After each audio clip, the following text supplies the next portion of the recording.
দর্শক, আমি এই মুহূর্তে দাঁড়িয়ে রয়েছি হরিয়ার নদীর ঠিক মাঝখানের যে ব্রিজ রয়েছে, ব্রিজের উপরে।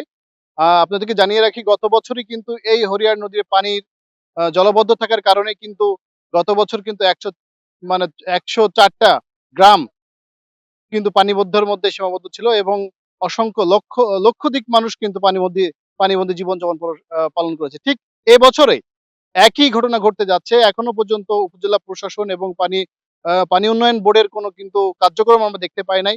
এই যে নদী খননের যে ব্যবস্থাটা, এই ব্যবস্থা কিন্তু পানি উন্নয়ন বোর্ডেরই কিন্তু করা উচিত ছিল এর আগেই। কারণ গত বছরই কিন্তু যেভাবে জলাবদ্ধ কেশবপুর উপজেলা হয়েছিল, সেক্ষেত্রে কিন্তু এই নদীটা খননের জন্য বেশি উদ্যোগ নেওয়া জরুরি ছিল।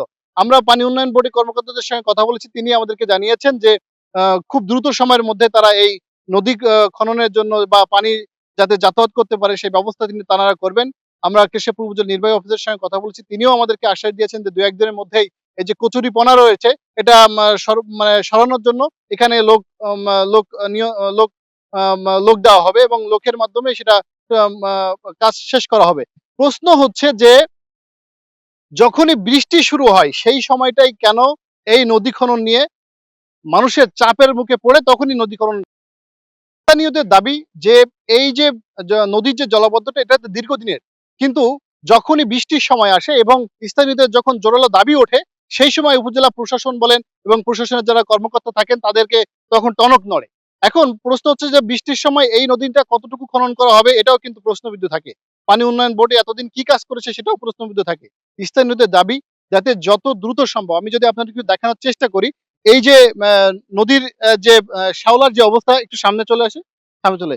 নদীর যে শ্যাওলার যে অবস্থাটা আপনাদের দেখানোর চেষ্টা করি, যে এই নদীর আপনার আমার ক্যামেরার চোখ এবং আমাদের চোখ যতটুকু যায়, কোথাও কিন্তু এই শ্যাওলা ছাড়া কোনো উপায় নাই। প্রত্যেকটা জায়গায় শ্যাওলা দাঁড়ার কারণে কিন্তু পানির যে গতিবেগ সেটা কিন্তু রোধ করা হচ্ছে। যার কারণে কিন্তু এই কেশবপুর উপজেলা জলাবদ্ধতা এর আ গ গত গত বছরও কিন্তু কঠিন একটা জলাবদ্ধতার শিকার হয়েছে এই কেশবপুর উপজেলা এবং বিশেষ করে যারা এই পৌরসভায় বসবাস করেন, তারা কিন্তু বেশি ক্ষতিগ্রস্তর মুখে পড়েছে।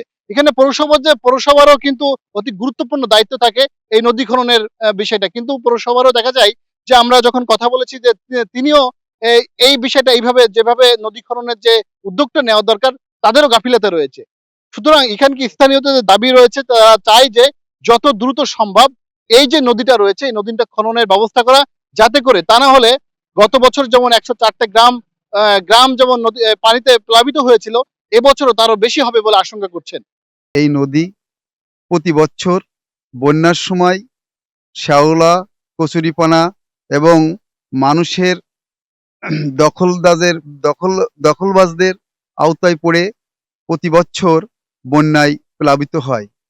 এর থেকে পার্শ্ববর্তী যে সমস্ত বাসিন্দা আছে তাদের ৫ থেকে ৬ মাস বন্যার ভিতরে ডুবে থাকতে হয়।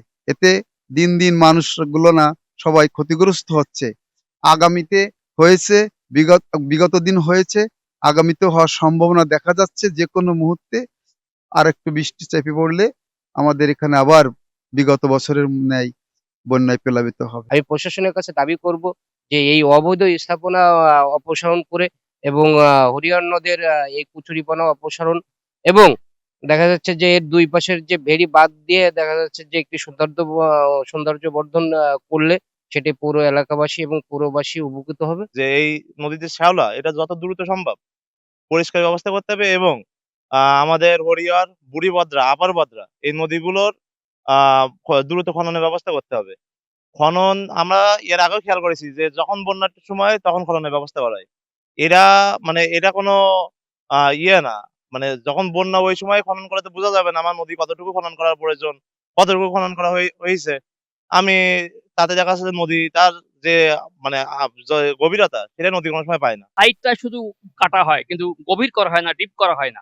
যে কারণেই আবার আস্তে, আস্তে ওটা পলিতে আবদ্ধ হয়ে যেয়ে জলবদ্ধতার সৃষ্টি হয়।